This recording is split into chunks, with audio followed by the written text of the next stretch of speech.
Though the Nigerian Prison Service is under the Federal Ministry of Internal Affairs and for the sake of administrative convenience, it is a very crucial part of the criminal justice sector in Nigeria.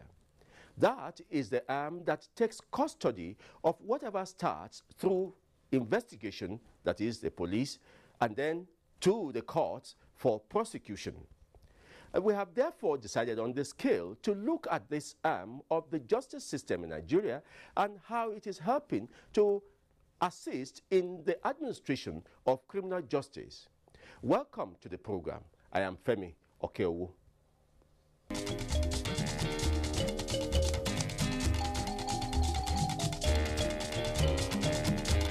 Malam Jafaru Ahmed is the Controller General of the Nigerian Prison Service, and he has been on that job for about 3 decades now. So he knows his onions, he knows what is wrong with the prison service and what is right with the prison service. Of course, you have to know those two areas to be able to know what to fix as the head of that organ.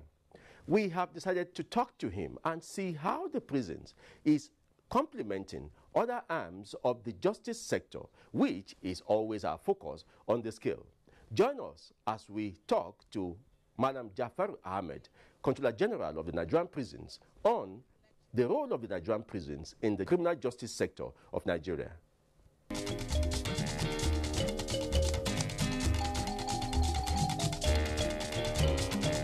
The Nigerian Prison Service, which as you know is established by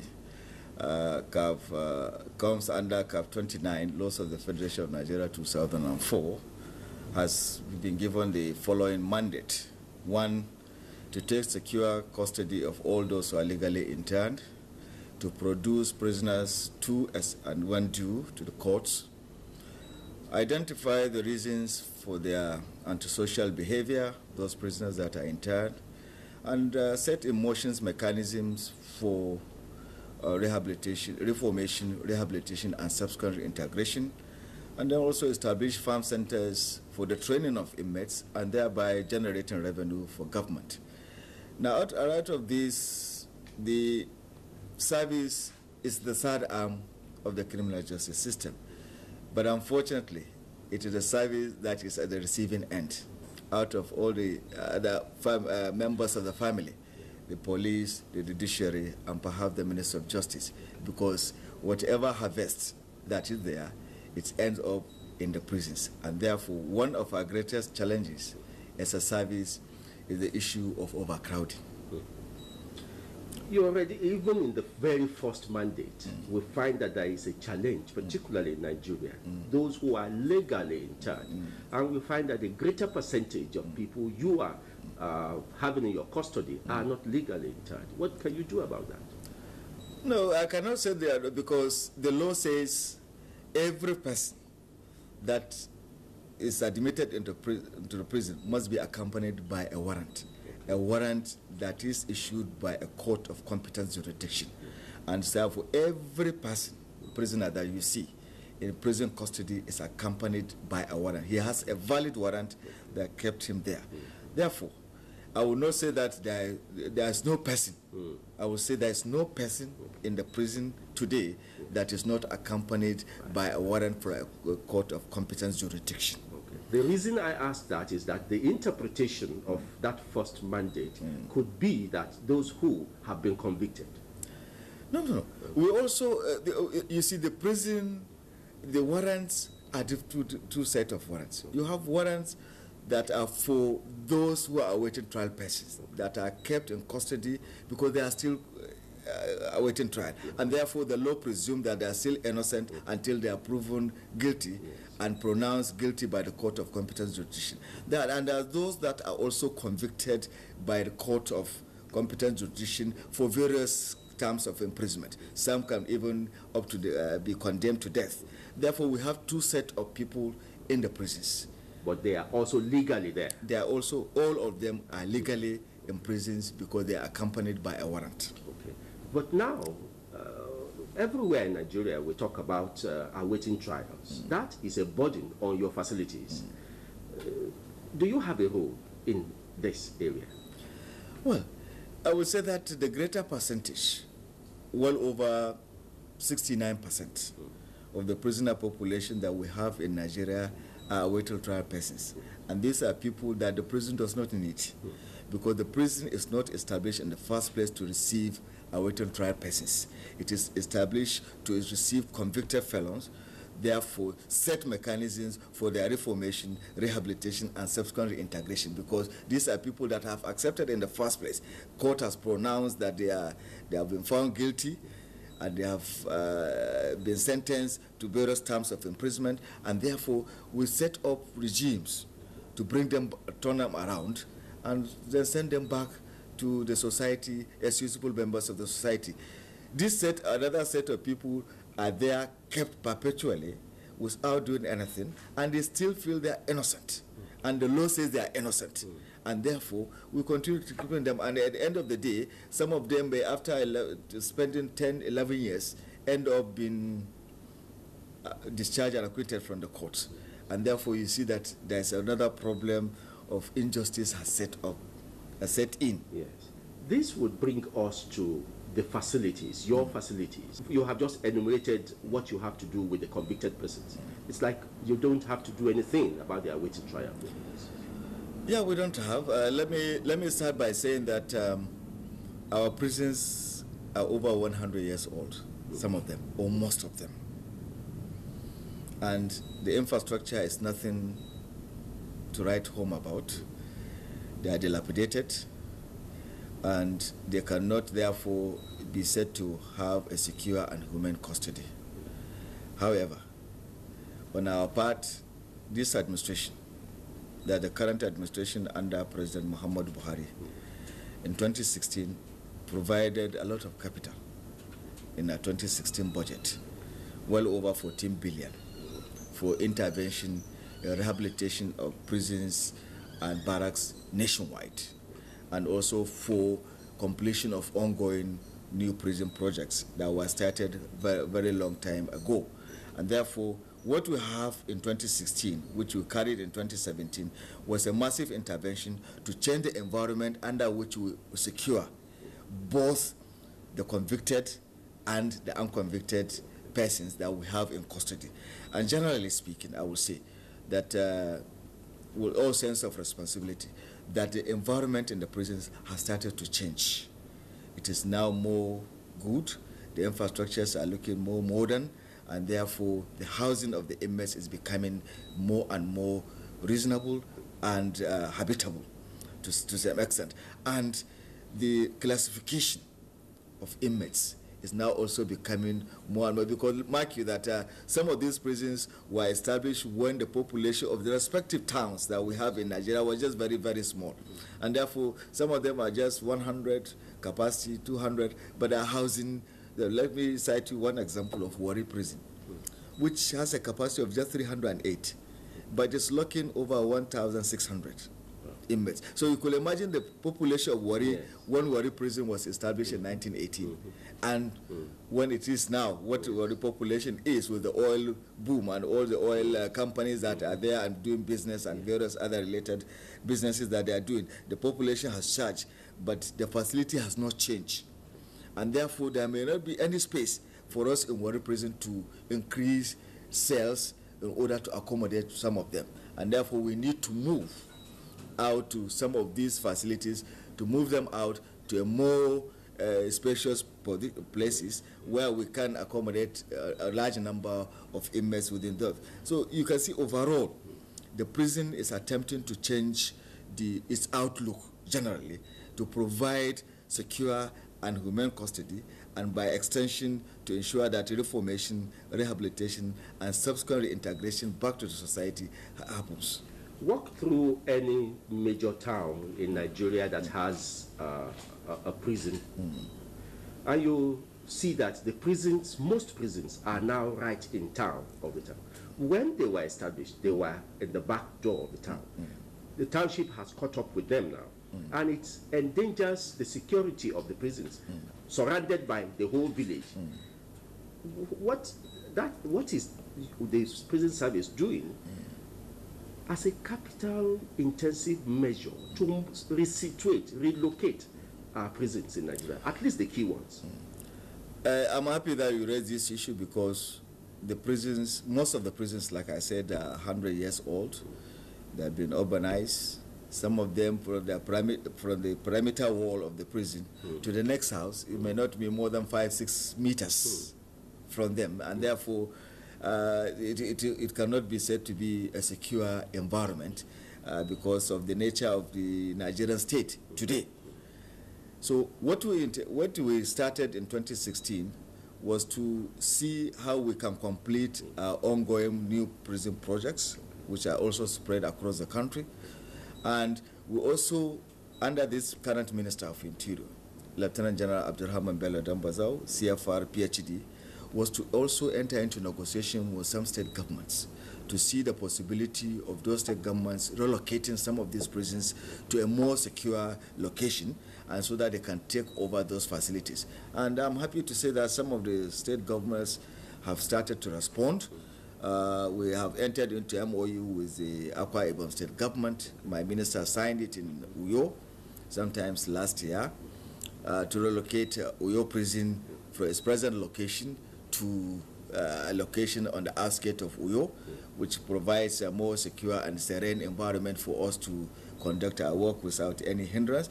We have also been given land by the Kano State government, about 32 hectares, to relocate Kano Central Prisons, which you know is very close to, is tight, and is very close to even the heart of the town, close to the MS Palace, to relocate it to a more secure place on the outskirts of Kano, on the 32 hectares land. And we have come out with a program of 3,000 capacity prisons,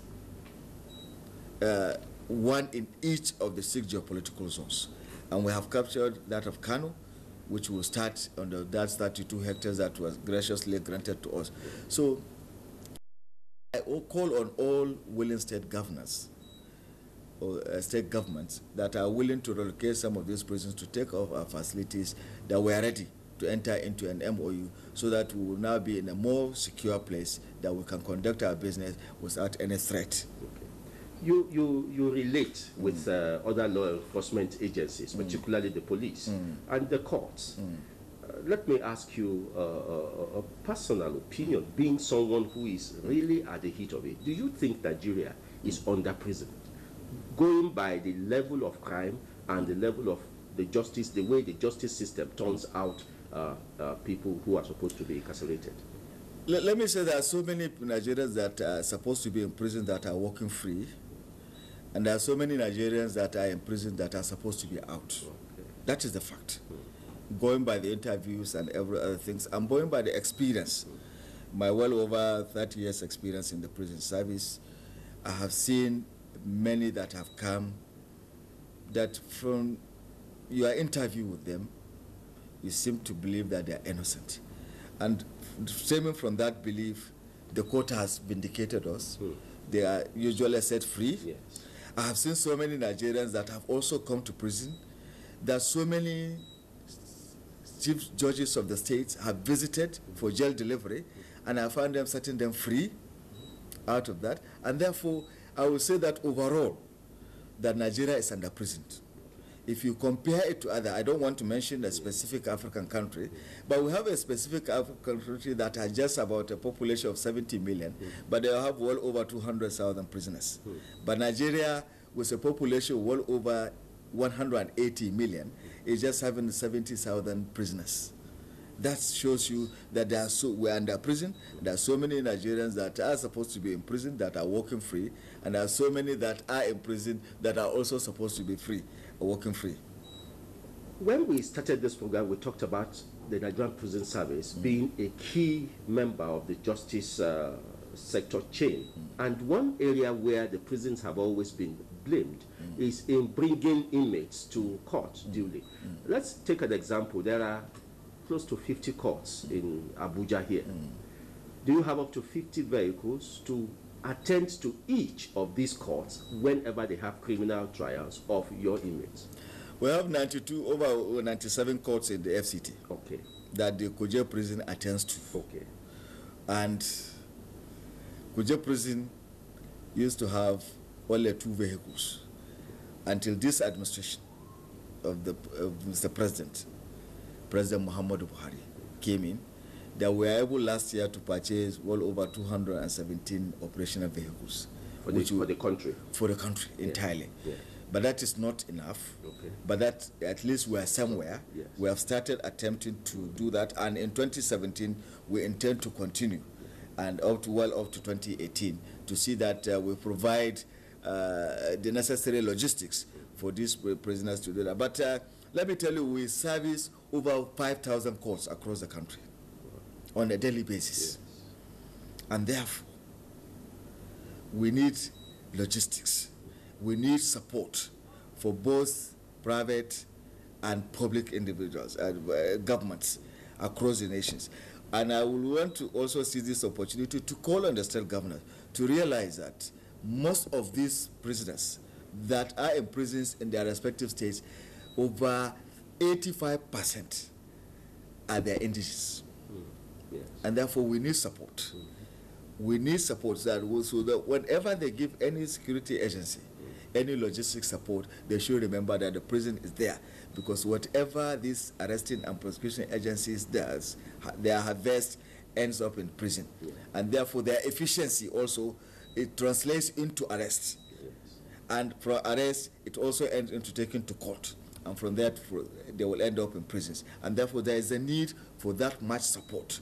But I will tell you that we have started to improve our logistics, but we are not yet there.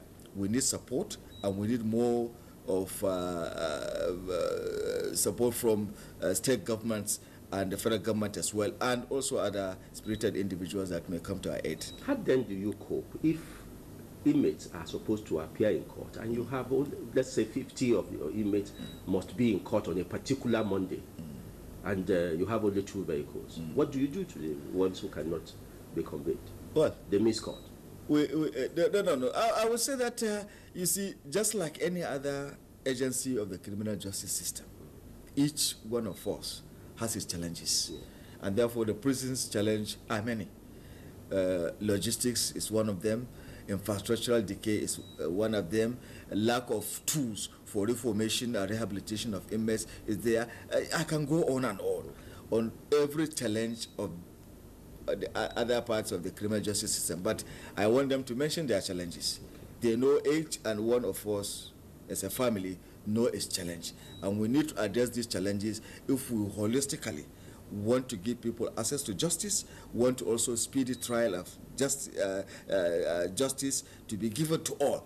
We need to identify these challenges, and government need to address these challenges so that justice can be accelerated, and justice can be given, and justice can be seen to be given.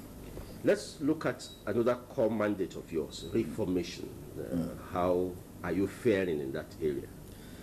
I'm happy to say that we have fared well in terms of reformation and rehabilitation of inmates. Let me tell you what we do. We have those set of prisoners that come to prison and they are unfortunate from outside. They have not been able to attend to any formal form of education. And so what we do to them after identifying their deficiencies is to place them on programs. Programs like soap making, like tailoring, carpentry, welding, etc., etc. We do them, to them. And at the end, we provide them certificates by the Federal Ministry of Labor, grade 3, grade 2, and grade 1. And then we do that. Then for those who want formal education, we provide them the opportunity to go through their JSS, their SSCE. Like last time, just here in Kujel, sometimes last year, 139 had their WAEC. And some of them have about almost 40 of them had over 6 credits to their something. And just like formal education also, we give them opportunity for even tertiary education. In Ogun State, Abuja prison, 40 graduated from Yewa College of Education in Ogun, and with NCE, and another 50 enrolled from Abuja prison. So we are giving them formal. And we have also relationship with the National Open University, and we have given them educational opportunities. Some of them, let me tell you that one of among their best students in 2014, we came from Enugu prison. A graduating student, the boy graduated, and so many have said, you have seen now something say over 300 prisoners have enrolled. Yes. Over there, you have seen their matriculation. They said over 354 prisoners have enrolled across the country. And Noun was gracious in saying that it was tuition free. We only provide money for registration of the inmates. And here we also call on the state governments that because they are their citizens, to now assist the prison in ensuring that these prisoners are registered by now, for them to have. So these are the kind of opportunities. At the end of them, for those who are able to impart skills on them, we do what we call aftercare. We give them the tools for them to now be rehabilitated. And we have followed up. Particularly when they are finishing their term. When they have finished their term, we roll them here at the national headquarters. We invite all of them. We give them the tools, tailoring, saloon, barbing, and every other thing that they have done. We give it to them. We follow it up to them by aftercare visits to see that they have settled. And I'm happy to say that some of them have been very successful. They are good employers of labor, I can say. Now, as we begin to wind down on this program, let us begin to look at the one part of the prison service system which goes along with security, which makes you enclosed, less open. Even though in recent times, you, particularly under your administration, you have opened up the prisons to some visits, media and all that, but majorly, the prison service is still an enclosed area. And Nigerians want to appreciate what is happening behind those walls. What can you do to make people know that truly those people who are going to that place come out better citizens? Well, let me say overall, we are providing that environment. We are changing our facilities, upgrading them to ensure that we provide a secure and humane conditions within the prison itself. And we are also providing the necessary workshops, tools, classrooms, and every other thing for reforming these prisoners. We are also trying as much as possible to see that those that we have been able to train, we have also given them the necessary tools for them to be rehabilitated. Recently, we marked the Mandela Day in Nigeria, where we're supposed to pay attention to the Mandela rules. How much of these standards do the Nigerian prisons meet up with international standards? The Mandela rules set a minimum standard for all countries to follow, because the countries of the world are at different levels of development, and therefore they cannot all say to be the same. You cannot compare Nigeria with the United States or Britain or any other country, because we are still a developing nation, and they are already a developed nation. And therefore, the standard minimum rules or Mandela rules set a minimum standard. And I'm happy to say that the prison has been able to meet up with the standard minimally, and we are not starting, but we are somewhere in the middle. And I hope we will reach where we are supposed to be. One, the Mandela rule says, from the beginning of imprisonment, the future of the inmates should be thought. And that's what we do in the prisons. We house them, we give them accommodation, we give them beds and beddings, we give them soap, we give them food, we keep their records, we allow their relations to visit them, we allow recreation to take place, we allow also educational opportunities to take place, we allow also vocational facilities to take place. These are all encompassed in the Mandela rules. This is what we do on a daily basis, on improving our infrastructure, on providing them with skills on every aspect. So we are deciding, we think about their future from the beginning of imprisonment. We keep records. We allow their lawyers to visit them. We allow their relations to visit them. These are all enshrined minimally. This is what we are supposed to do. And I'm happy to report that Nigeria, and by extension the Nigerian Prison Service, is fulfilling the Mandela rules. Thank you very much, Controller General of Prisons for Nigeria.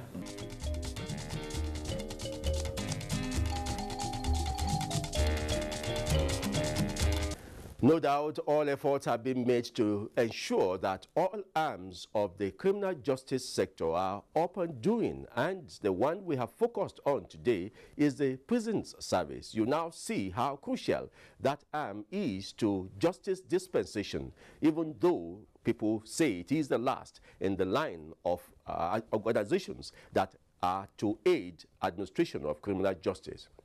Well, thank you. We'll be on with other issues unfolding in the justice sector, and we hope that you will always make it a date with us. See you again.